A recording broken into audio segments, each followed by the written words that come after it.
Assalamu alaikum students. Today we are going to discuss acid base concept. ठीक है, acid और base का introduction हम देखेंगे. उसको डिफरेंट साइंटिस्ट ने किस तरह से डिफ़ाइन किया, उसको हम एसिड की और बेस की किस तरह से उसको एक्सप्लेन कर सकते हैं, उसकी प्रॉपर्टीज़ क्या हैं. ठीक है, तो स्टार्ट में सबसे पहले एसिड को उसकी प्रॉपर्टीज़ की बेस पे रिकॉग्नाइज़ किया गया. जैसे कि एसिड की प्रॉपर्टीज़ देखी गई तो हमने देखा कि एसिड जो है उसका जो टेस्ट होता है वो सोर टेस्ट होता है. ठीक है, ज़रा खट्टा सा जैसे होता है ना खटाई में, वैसे उसका एसिड का टेस्ट होता है. और बेस का क्या हुआ, बिटर. बेस का बिटर टेस्ट था. इनकी प्रॉपर्टीज़ की बेस पे इनको रिकॉग्नाइज़ किया गया. एसिड है उनकी अलग प्रॉपर्टीज़ हैं और बेस है उनकी अलग हैं. सेकंड, इनके कलर का जो था ना वो चेंज चेक किया गया. जैसे लिटमस पेपर है या फिनोफ्थलीन वगैरह है, डिफरेंट इंडिकेटर्स थे, उनके साथ दोनों ने डिफरेंट तरह से बिहेव किया. तो इसकी बेस पे इनको दो डिफरेंट कैटेगरीज़ में रखा गया. लेकिन फिर जैसे जैसे हमारे पास डेवलपमेंट होती गई, डिफरेंट साइंटिस्ट ने अपने अपना कॉन्सेप्ट दिया एसिड और बेस से रिलेटेड. सबसे पहले आर्हेनियस ने एसिड को डिफ़ाइन किया. According to Arrhenius, acid is a substance that contain hydrogen and produce H positive ion in aqueous solution. Arrhenius ने कहा हमारे पास एसिडिक स्पीशी वो होती है जिसके पास हाइड्रोजन हो, उसके पास हाइड्रोजन होना लाजमी है. और जब हम उसको एक्वस सोल्यूशन उसका बनाएं, उस स्पीशी का एक्वस सोल्यूशन मीन्स कि वाटर के अंदर हम उसको डिज़ोल्व कर दें तो वो हमें H पॉजिटिव आयन दे. तो ऐसा सब्सटेंस जिसके पास हाइड्रोजन हो और एक्वस सोल्यूशन में वो H पॉजिटिव आयन दे, उसको उसने एसिड का नाम दिया. ठीक है. सेकंड, उसने बेस के लिए डिफ़ाइन किया कि अगर हमारे पास कोई स्पीशी है जो कि एक्वस सोल्यूशन के अंदर हाइड्रोक्सल आयन दे, OH नेगेटिव, वो स्पीशी जिसके पास OH ग्रुप हो और वो वाटर के अंदर जब हम उसको डिज़ोल्व करें या उसका एक्वस सोल्यूशन बनाएं तो वो हमें OH नेगेटिव आयन दे, तो उसको हम बेस कहते हैं. आर्हेनियस के कॉन्सेप्ट के अकॉर्डिंग एसिड वो है जो कि हाइड्रोजन हो जिसके पास और H पॉजिटिव आयन दे, जबकि बेस वो है जिसके पास OH हो या हाइड्रोक्सल ग्रुप हो और वो OH नेगेटिव आयन प्रोड्यूस करे एक्वस सोल्यूशन में, तो उसको उसने बेस का नाम दिया. इसने एग्जांपल ली HCl की. HCl को जब उसने उसका एक्वस सोल्यूशन लिया तो उसने H पॉजिटिव आयन दिया. ये देखें, ये HCl की एग्जांपल है. इसने H पॉजिटिव आयन दिया और साथ में Cl नेगेटिव क्लोराइड आयन दिया. ठीक है, तो अब ये इसके पास HCl के पास हाइड्रोजन है. सेकंड, उसने एक्वस सोल्यूशन में H पॉजिटिव आयन दिया. इट मीन्स कि ये हमारे पास क्या है, acid according to Arrhenius. Similarly उसने सोडियम हाइड्रोक्साइड की बात की. उसने कहा इसके पास OH ग्रुप है और जब उसका एक्वस सोल्यूशन लेते हैं तो वो हमें OH नेगेटिव आयन देता है, तो उसको उसने बेस का नाम दिया. साथ में उसने ये भी कहा कि जब हम एसिड और बेस को आपस में मिक्स करते हैं, मिलाते हैं, तो न्यूट्रलाइजेशन का प्रोसेस होता है, वो न्यूट्रलाइज हो जाता है. एसिड और बेस मिलके आपस में एक दूसरे को न्यूट्रलाइज कर देते हैं. देखें, ये इसने H पॉजिटिव आयन, क्योंकि ये जो हमें यहाँ से HCl से मिला, ठीक है, और OH नेगेटिव आयन, दोनों को कंबाइन करवाया और वाटर जो है प्रोड्यूस हुआ. अब आपको पता है वाटर की जो pH होती है वो होती है 7, न्यूट्रल होती है ना, तो उसने दोनों ने मिलके एक दूसरे को न्यूट्रलाइज कर दिया. ना वो एसिड रहा ना वो बेस रहा. ठीक है, ये आर्हेनियस का कॉन्सेप्ट था. नेक्स्ट, अगर हम मॉडर्न स्टेटमेंट देखें आर्हेनियस कॉन्सेप्ट की, तो उसके मुताबिक acid is a substance that when dissolved in water increase the concentration of hydrogen ion. H positive ion की कंसनट्रेशन इंक्रीज़ हो जाती है जब हम उस सब्सटेंस को वाटर के अंदर डिज़ोल्व करते हैं. कोई भी ऐसा सब्सटेंस जो कि एसिड हो, उसको अगर हमने वाटर के अंदर डिज़ोल्व करें तो उससे H पॉजिटिव आयन की कंसनट्रेशन इंक्रीज़ हो जाती है. ये थी एसिड को डिफ़ाइन किया। सेकंड बेस के लिए क्या कहेंगे कि जैसे ही हम कि कोई ऐसा सब्सटेंस जो कि बेस हो उसको हम डिज़ोल्व करें वाटर में तो उसके अंदर OH नेगेटिव आयन की जो कंसंट्रेशन है वो इंक्रीज़ हो जाती है। ठीक है, तो ये होगी बेस। एक्चुअली हमें एसिड देता है H पॉजिटिव आयन और बेस देती है OH नेगेटिव आयन, लेकिन चूँकि हम बार बार यहाँ पे एक्वस सॉल्यूशन की बात कर रहे हैं और एक्वस सॉल्यूशन हमारे पास वाटर होता है। ठीक है, अब वाटर क्या करता है, इनको ये इस तरह से एग्जिस्ट नहीं करते जब एक्वस सॉल्यूशन होता है, देगी यही चीज़, लेकिन जैसे ये देती है ये वाटर के मॉलिक्यूल इसके साथ रिएक्ट कर लेता है और ये H3O पॉजिटिव आयन में कन्वर्ट हो जाता है। H पॉजिटिव ये है हमारे पास H पॉजिटिव, जैसे ही इस एसिड ने H पॉजिटिव दिया ये वाटर के मॉलिक्यूल के साथ रिएक्ट करके H3O पॉजिटिव आयन बनाता है जिसको हम हाइड्रोनियम आयन बोलते हैं। ठीक है, तो हमारे पास जब भी हमने एक्वस सॉल्यूशन के अंदर एसिड की बात करनी है तो हम सिंपल उसको H पॉजिटिव भी कर सकते हैं और H3O पॉजिटिव। एक्चुअली वाटर के अंदर इस तरह से होता है। ठीक है, क्योंकि वाटर उसके साथ रिएक्ट करके हाइड्रोनियम आयन बना देता है। देखिए यहाँ पे दो वाटर के मॉलिक्यूल हैं, इस तरह से ये भी मिलके H3O पॉजिटिव और OH नेगेटिव आयन। आपने कहीं पढ़ा होगा कि वाटर जो होता है वो अम्फोटेरिक होता है, वो एज अ एसिड भी बिहेव कर सकता है और बेस भी, जहाँ उसको ज़रूरत पड़ती है वो एज अ एसिड बिहेव कर लेता है, जहाँ उसको ज़रूरत पड़ती है वो एज अ बेस बिहेव कर लेता है। वैसे न्यूट्रल होता है, लेकिन अगर उसके कंपैरेटिवली जो चीज़ रिएक्ट कर रही है उस पर डिपेंड करता है। ठीक है, तो अब देखें हमारे पास यहाँ पे एग्जांपल दिया है जो हम ऊपर कर रहे हैं हाइड्रोनियम आयन की। ये हमारे पास एसिड है, इसने वाटर के साथ रिएक्ट किया। यहाँ पे देखें H3O पॉजिटिव आयन जो उसने H पॉजिटिव दिया था ना वो एक्चुअली H3O पॉजिटिव आयन की फॉर्म में है। साथ में यहाँ पे नाइट्रेट आयन होगा। एसिड जब होता डिसोसिएट होता है तो H पॉजिटिव आयन देता है और साथ में नेगेटिव स्पीशी देता है, कोई ना कोई नेगेटिव स्पीशी भी देगा। नाइट्रिक एसिड क्या करेगा, एक तो हमें H पॉजिटिव आयन देगा जो कि H3O पॉजिटिव आयन की फॉर्म में होगा, साथ में उसकी जो नेगेटिव स्पीशी होती है वो यहाँ पे नाइट्रेट आयन है तो वो नाइट्रेट आयन को इस तरह से प्रोड्यूस कर देगा। ठीक है, इसी तरह से हमारे पास अगर बेस की बात की जाए तो हमारे पास देखें ये सोडियम हाइड्रोक्साइड है। ठीक है, और इसने आयनाइज होना है सोडियम आयन और OH नेगेटिव आयन की फॉर्म में। तो कोई भी स्ट्रॉन्ग बेस है वो कह रहा है कि completely ionize in aqueous solution to give hydroxyl ion and the cation. Hydroxide of group 1A element and group 2A element are example of strong bases. अब हम पढ़ते हैं कि पीरियोडिक टेबल के अंदर ग्रुप 1A होता है और ग्रुप 2A होता है, तो इसके जितने भी एलिमेंट हैं एक्सेप्ट बेरिलियम के वो सारे के सारे स्ट्रॉन्ग बेस हैं। ठीक है, तो वो स्ट्रॉन्ग बेस हैं तो वो कम्प्लीटली आयनाइज हो जाएगा। लेकिन जो हमारे पास वीक एसिड या वीक बेस होते हैं वो कम्प्लीटली आयनाइज नहीं होते सॉल्यूशन में। ठीक है, जो स्ट्रॉन्ग एसिड जो स्ट्रॉन्ग बेस है वो कम्प्लीटली आयनाइज होंगे। यहाँ पे हमारे पास एसिटिक एसिड की एग्जांपल दी गई है जो कि हमारा वीक एसिड है। ये वाटर में जैसे ही इसको डिज़ोल्व करते हैं तो जो H3O positive ion, no doubt उसने H पॉजिटिव आयन देना है, उसने अपनी एसिटिक प्रॉपर्टीज़ शो करनी है, साथ में ये एसीटेट आयन बन गया।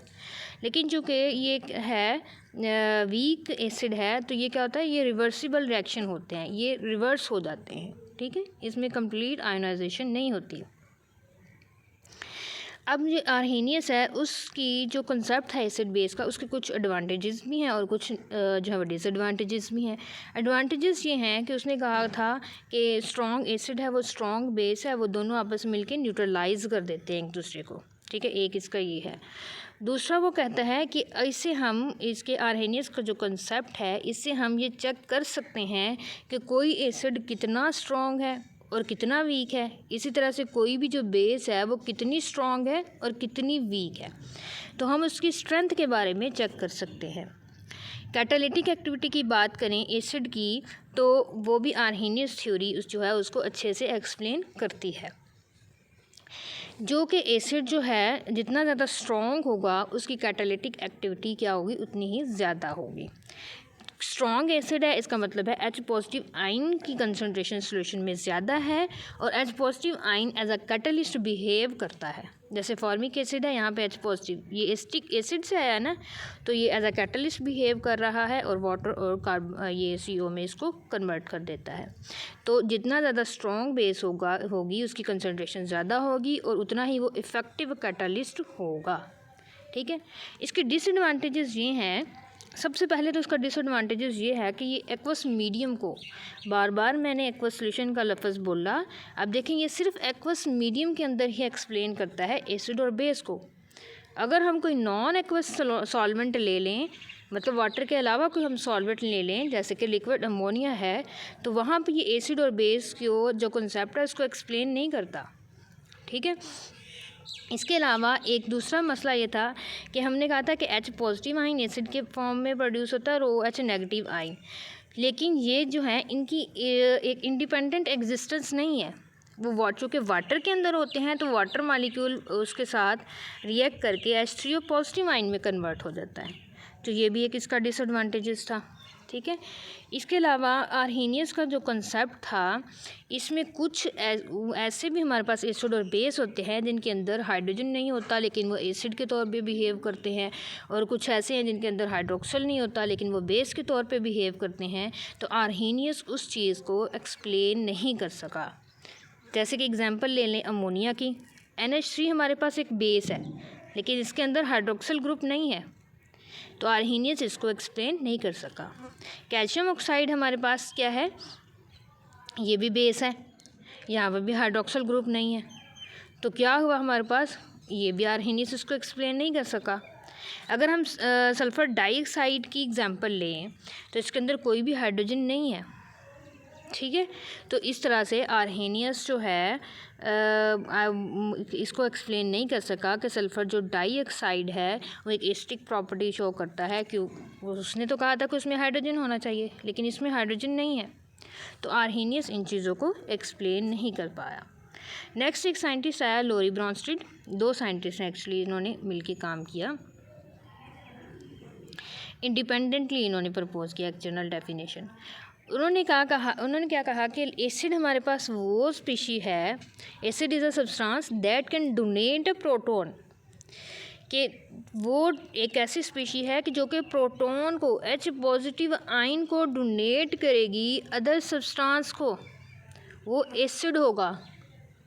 और बेस वो स्पीशी होगी जो कि H पॉजिटिव आयन को एक्सेप्ट करेगी।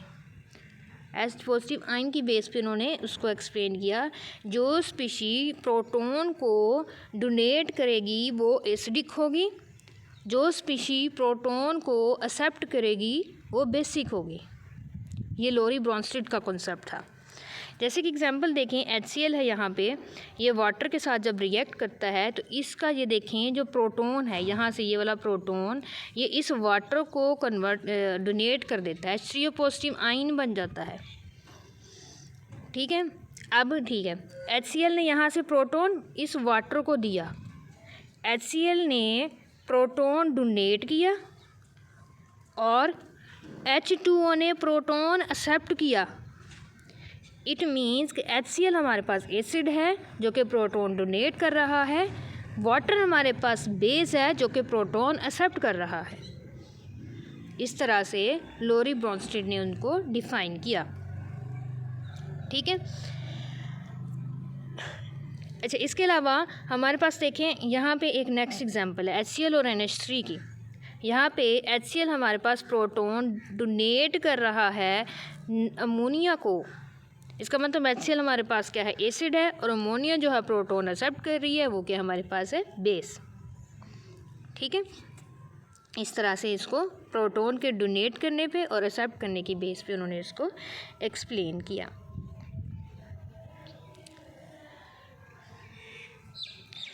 अब वो उसके according ammonia is an Arrhenius base. ये यहाँ भी उन्हें एक एग्जांपल दिया है, अमोनिया जो वाटर के साथ रिएक्ट करता है तो NH4 पॉजिटिव आयन बनता है और OH नेगेटिव आयन बनता है। ठीक है। अब इसके अकॉर्डिंग देखें तो NH3 ने जब वाटर के साथ रिएक्ट किया, बेशक यहाँ पे NH3 आर्हीनियस के अकॉर्डिंग था कि वहाँ पे OH है, लेकिन उसने साथ में जो मॉडर्न उसकी डेफिनेशन है उसमें हमने पढ़ा था कि OH नेगेटिव आयन की कंसनट्रेशन इंक्रीज़ होती है। यहाँ पे वही देखिए कि अमोनिया ने जब वाटर के साथ रिएक्ट किया तो इसमें OH नेगेटिव आयन की कंसनट्रेशन इंक्रीज़ हो रही है। तो according to Arrhenius, ammonia is an arrhenius base because the addition of ammonia to water leads to increase in concentration because it accepts a proton from water।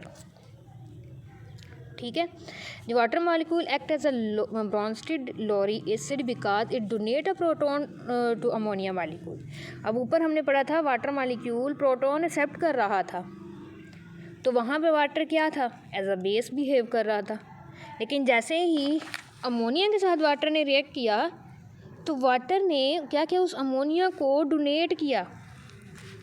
अब water यहाँ पे as a acid behave कर रहा है। ठीक है। अब देखें जो हमारा वाटर है वो डिपेंड कर रहा था वो किसके साथ रिएक्ट करता है। HCl के साथ जब उसने रिएक्ट किया उसने क्या एज अ बेस बिहेव किया, जब उसने अमोनिया के साथ रिएक्ट किया तो एज अ एसिड बिहेव किया। ठीक है। तो वो जहाँ पे जिस तरह की ज़रूरत होती है वैसे ही बिहेव करता है। हमारे पास जो होता है एसिड और बेस वो तकरीबन इकट्ठे काम करते हैं। कैसे कि अगर एक एसिड जो है वो प्रोटॉन डोनेट कर रहा है तो बेस हमारी प्रोटॉन क्या है, एक्सेप्ट कर रही है। एक दे रहा है और एक क्या कर रहा है, ले रहा है। ठीक है। अब जब हमने लोरी ब्रॉन्स्टेड जो कंसेप्ट है उसका हम देखें मेन पॉइंट, तो वो दो चीज़ों को उसका मेन कंसर्न है। एसिड वो है जो कि प्रोटॉन डोनेट करता है और बेस वो है जो कि प्रोटॉन एक्सेप्ट करता है। इट मीन्स कि हमारे पास बेस के पास एक लोन पेयर होना ज़रूरी है या non bonding pair of electrons जो हैं वो होना ज़रूरी है ताकि वो प्रोटॉन को एक्सेप्ट कर सके। लोरी ब्रॉन्स्टेड के लिए एक एसिड वो होगा जो प्रोटॉन डोनेट करेगा, ठीक है, और बेस वो होगा जो प्रोटॉन एक्सेप्ट करेगा। तो बेस के पास उस प्रोटॉन को एक्सेप्ट करने के लिए एक non bonding pair of electron होना लाजमी है ताकि वो प्रोटॉन को एक्सेप्ट कर सके।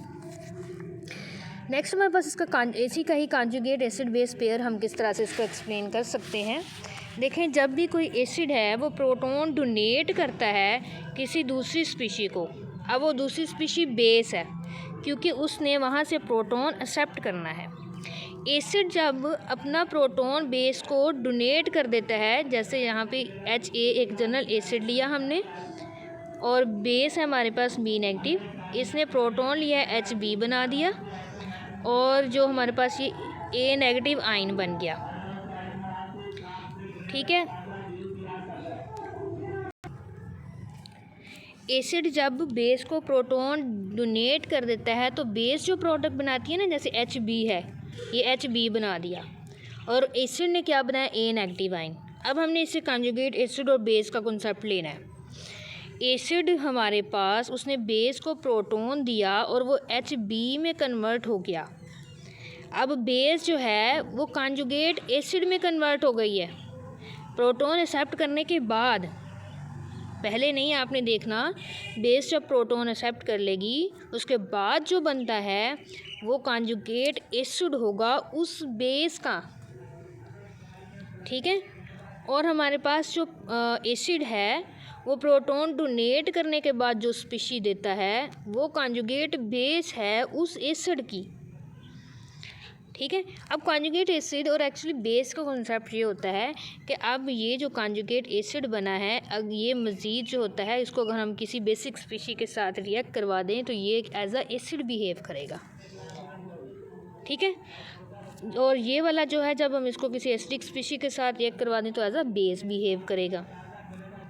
या देख लें कि ये रिवर्सिबल रिएक्शन है। अगर ये यहाँ पे एसिड बिहेव कर रहा है, इसको प्रोटॉन दे रहा है, इसके बाद ये बन रही हैं चीज़ें, तो जब हम इस साइड पे आएंगे तो जो हमारी बेस थी अब वो एज अ एसिड बिहेव करेगी ये, और ये जो एसिड से आया था वो एज अ बेस बिहेव करेगा, एक दूसरे के रिवर्स होगा। इन शॉर्ट आपने ये याद रखना है कि एसिड प्रोटॉन डोनेट करने के बाद जो स्पीशी बनाता है उसको कॉन्जुगेट बेस कहते हैं उस एसिड की, और बेस जो है प्रोटॉन एक्सेप्ट करने के बाद जो स्पीशी बनाती है उसको हम कॉन्जुगेट एसिड बोलते हैं उस बेस की। ठीक है, इस तरह से इसको याद रखना है। अब यहाँ पे हमारे पास नाइट्रिक एसिड देखें, ये वाटर के साथ रिएक्ट कर रहा है, वाटर यहाँ पे एज अ बेस बिहेव कर रहा है, इसने वाटर को प्रोटॉन डोनेट कर दिया, तो अब वाटर ने क्या बनाए यहाँ से प्रोटॉन एक्सेप्ट करके कॉन्जुगेट एसिड, जो कि ये कॉन्जुगेट एसिड है वाटर का, और ये नाइट्रिक एसिड जो है इसने प्रोटॉन रिमूव करके हमें NO2 नेगेटिव आयन दिया, जो कि कॉन्जुगेट बेस है एसिड की। अब कुछ पॉइंट है आपने इस बात को याद रखना है कि अगर कोई हमारे पास वीक बेस है तो उसका जो कॉन्जुगेट एसिड बनेगा वो स्ट्रॉन्ग होगा। मतलब एक वीक बेस है वो जल्दी से बेसिक प्रॉपर्टीज़ शो नहीं कर रही, लेकिन जब वो शो कर देती है तो उसके बाद क्या है, उसका जो एसिड बनता है वो स्ट्रॉन्ग एसिड होगा, कॉन्जुगेट एसिड। और जो वीक एसिड है उसकी जो कॉन्जुगेट बेस होगी वो स्ट्रॉन्ग होगी, जो स्ट्रॉन्ग एसिड है उसकी वीक कॉन्जुगेट बेस होगी, और जो स्ट्रॉन्ग बेस है उसका वीक कॉन्जुगेट एसिड होगा। इस तरह से आपने इसको याद रखना है। ये कुछ एग्जांपल्स हैं, ये देख लीजिएगा। अब लोरी ब्रॉन्स्टेड का जो कंसेप्ट था उसमें एसिड वो स्पीशी थी जो कि प्रोटॉन डोनेट कर रही थी और बेस प्रोटॉन एक्सेप्ट कर रही थी। इसके अलावा एसिड जो बेसिस होती हैं can be ions as well as molecular substance, वो आइंस भी हो सकते हैं और मॉलिक्यूलर सब्सटेंस भी हो सकते हैं। ठीक है, और इसके अलावा हमारे पास acid base reaction are not restricted to aqueous solution, सिर्फ एक्वस सॉल्यूशन तक रेस्ट्रिक्ट नहीं है ये। Some species can act as either acid और base depending on what the other reactant is, जैसे कि वाटर था। इसके अलावा ब्रॉन्स्टेड ने जो एसिड बेस की कुछ क्लासिफिकेशन दी, कुछ मोनोप्रोटिक एसिड होते हैं, इट मीन्स कि वो सिर्फ एक ही प्रोटॉन डोनेट करते हैं जो स्पीशीज़, उनको हम मोनोप्रोटिक एसिड बोलते हैं, और जो एक से ज़्यादा प्रोटॉन डोनेट कर सकते हैं उनको पॉलीप्रोटिक एसिड बोलते हैं। मोनोप्रोटिक एसिड में हमारे पास एसिटिक एसिड है, ये सिर्फ एक प्रोटॉन डोनेट करेगा। पॉली में देखें H2SO4 है, ये क्या करेगा, ये 2 करता है, एक इस स्टेप में कर रहा है एक इसमें, तो ये क्या इसको 2 कर रहा है तो डाइप्रोटिक बोलेंगे, 3 कर रहा है तो ट्राइप्रोटिक बोलेंगे। ठीक है, इस तरह से। इसी तरह से मोनोप्रोटिक बेस हो सकती हैं जो कि एक प्रोटॉन एक्सेप्ट करती हैं, वो मोनोप्रोटिक बेस होंगी, जो एक से ज़्यादा कर सकती हैं वो पॉलीप्रोटिक बेस होंगी। अब लोरी ब्रॉन्स्टेड जो है उसका कॉन्सेप्ट है वो सुपीरियर है आर्हेनियस से। किस तरह से? आर्हेनियस कॉन्सेप्ट जो था वो रेस्ट्रिक्टेड था, study of substance which can release proton और हाइड्रोक्सिल आयन इन वाटर। ठीक है, लेकिन लोरी ब्रॉन्स्टेड ने क्या किया, all molecule are ions that can donate a proton and which can accept a proton, इस चीज़ पे उसने फोकस किया। ब्रॉन्स्टेड जो लोरी कंसेप्ट था वो एक्वस सॉल्यूशन तक लिमिटेड नहीं था, जबकि आर्हेनियस जो है वो सिर्फ एक्वस सॉल्यूशन तक ही लिमिटेड था। इसके अलावा आर्हेनियस के केस में जो कुछ स्पीशीज़ थी जिनको हम एसिड बेस डिफ़ाइन नहीं कर सकते थे, वो लोरी ब्रॉन्स्टेड के केस में हमने उनको डिफ़ाइन कर दिया, जैसे कि यहाँ पे कुछ एग्जांपल दी हुई हैं। ठीक है, क्योंकि हमने कर दिया कि कोई चीज़ प्रोटॉन एक्सेप्ट करती है या डोनेट करती है। ठीक है, अब इसमें भी कुछ मसले मसाइल थे, उनको फिर नेक्स्ट जो है लिविस ने रिजॉल्व किया, उसको हम अपने नेक्स्ट लेक्चर में डिस्कस करेंगे। ठीक है, थैंक यू, अल्लाह हाफिज़।